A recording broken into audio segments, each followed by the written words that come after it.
Chapter 11. The Nest of the Missel Thrush. For 2 or 3 minutes he stood looking around him, while Mary watched him, and then he began to walk about softly. Even more lightly than Mary had walked the first time she had found herself inside the 4 walls. His eyes seemed to be taking in everything. The gray trees with the gray creepers climbing over them and hanging from their branches. The tangle on the wall and among the grass. The evergreen alcoves with the stone seats and tall flower urns standing in them. "I never thought I'd see this place," he said at last in a whisper. "Did you know about it?" asked Mary. She had spoken aloud, and he made a sign to her. "We must talk low," he said, "or someone'll hear us and wonder. What's to do in here?" "Oh, I forgot," said Mary, feeling frightened and putting her hand quickly against her mouth. "Did you know about the garden?" she asked again when she had recovered herself. Dickon nodded. "Psst.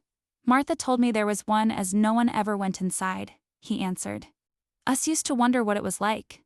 He stopped and looked around at the lovely gray tangle about. Him and his round eyes looked queerly happy. The nest ass'll be here come springtime," he said. "It'd be the safest nest in place in England. No one ever comin' near an tangles of trees and roses to build in.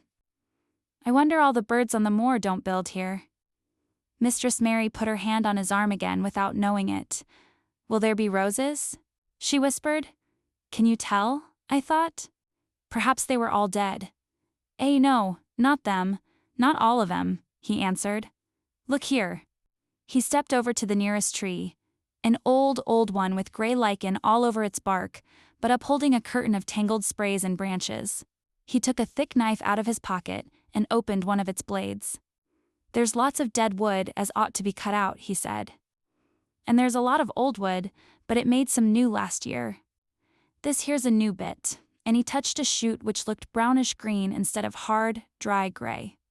Mary touched it herself in an eager, reverent way. "That one," she said. "Is that one quite alive? Quite?" Dickon curved his wide, smiling mouth. "It's as wick as you or me," he said. And Mary remembered that Martha had told her that wick meant alive or lively.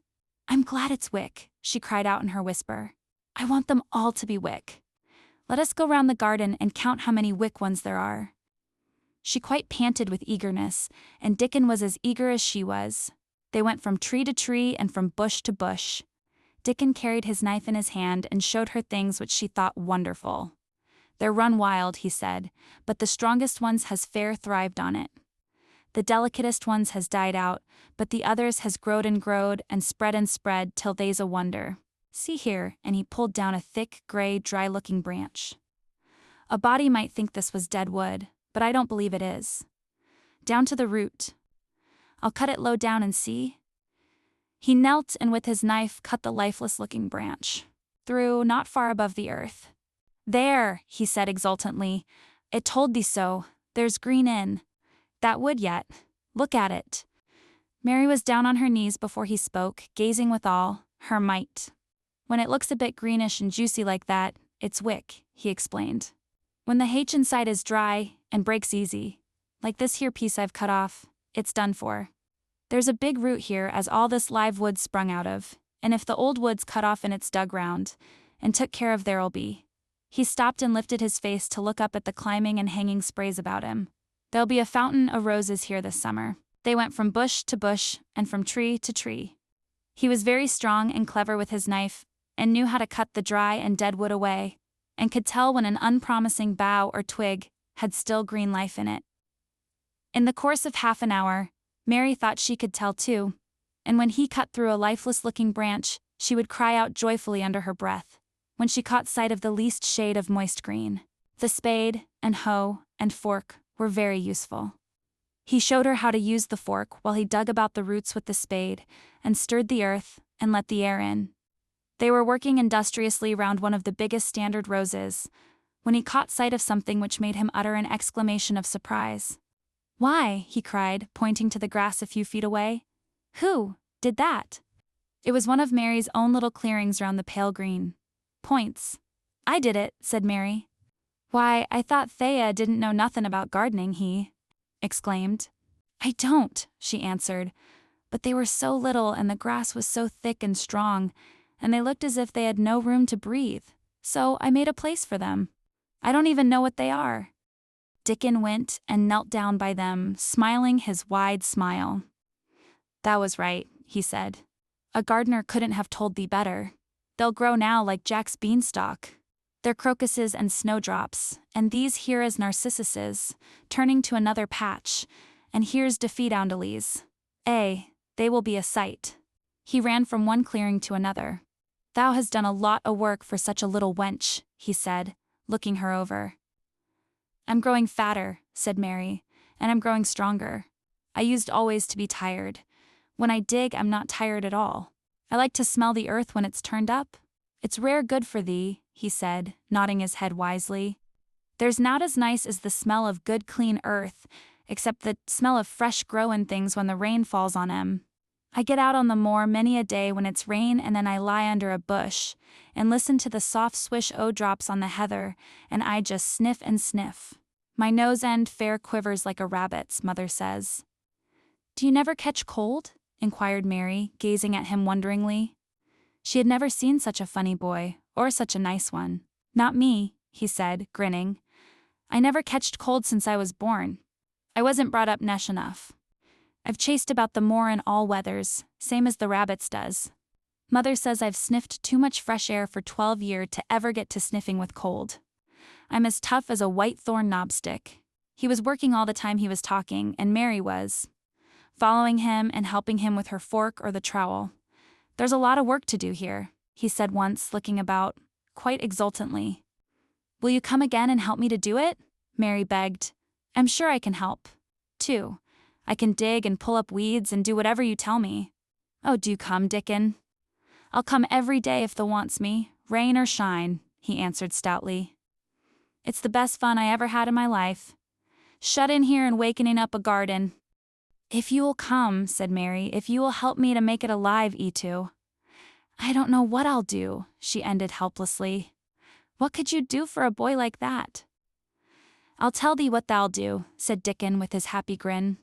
"Thou'll get fat and thou'll get as hungry as a young fox, and thou'll learn how to talk to the robins same as I do. We'll have a lot o' fun." He began to walk about, looking up in the trees and at the walls and bushes with a thoughtful expression. "I wouldn't want to make it look like a gardener's garden, all clipped and spick and span, would you?" he said. "It's nicer like this with things runnin' wild, and swinging and catchin' hold of each other." "Don't let us make it tidy," said Mary anxiously. "It wouldn't seem like a secret garden if it was tidy." Dickon stood rubbing his rusty red head with a rather puzzled look. "It's a secret garden, sure enough," he said, "but seems like someone besides our Robin must have been in it since it was shut up 10 years ago." "But the door was locked and the key was buried," said Mary. "No one could get in." "That's true," he answered. "It's a queer place. Seems to me as if there'd been a bit o' prunin' done here and there, later than 10 years ago."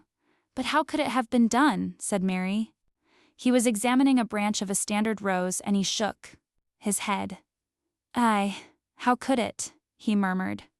"With the door locked and the key buried." Mistress Mary always felt that however many years she lived, she should never forget that first morning when her garden began to grow. Of course, it did seem to begin to grow for her that morning. When Dickon began to clear places to plant seeds, she remembered what Basil had sung at her when he wanted to tease her. "Are there any flowers that look like bells?" she inquired. "Lily's Valley does," he answered, digging away with the trowel, "and there's Canterbury bells and campanulas." "Let us plant some," said Mary. "There's lilies of the valley here already. I saw 'em. They'll have growed too close and we'll have to separate 'em, but there's plenty. The other ones take 2 years to bloom from seed, but I can bring you some bits of plants from our cottage garden. Why dost thou want 'em?" Then Mary told him about Basil and his brothers and sisters in India, and of how she had hated them, and of their calling her Mistress Mary quite contrary.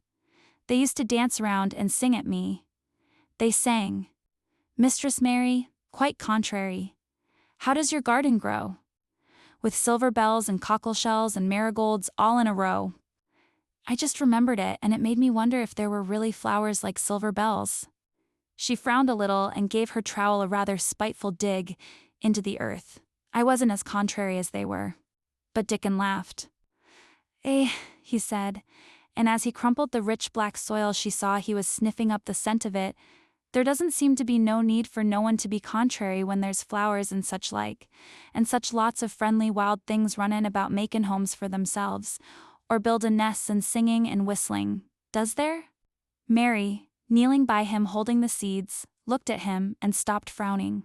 Dickon, she said, you are as nice as Martha said you were. I like you, and you make the 5th person. I never thought I should like 5 people. Dickon sat up on his heels as Martha did when she was polishing the grate. He did look funny and delightful, Mary thought, with his round blue eyes and red cheeks and happy-looking turned-up nose. Only 5 folks as thou likes, he said. Who is the other 4? Your mother and Martha. Mary checked them off on her fingers and the Robin and Ben Weatherstaff. Dickon laughed, so that he was obliged to stifle the sound by putting his arm over his mouth.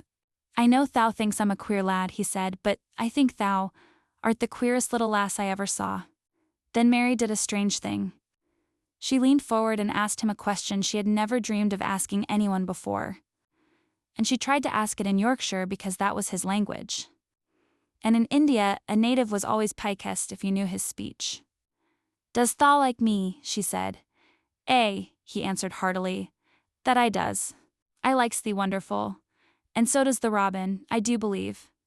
That's 2 then, said Mary. That's 2 for me. And then they began to work harder than ever and more joyful. Mary was startled and sorry when she heard the big clock in the courtyard strike the hour of her midday dinner. I shall have to go, she said mournfully, and you will have to go too, won't you? Dickon grinned. My dinner's easy to carry about with me, he said. Mother always lets me put a bit of something in my pocket.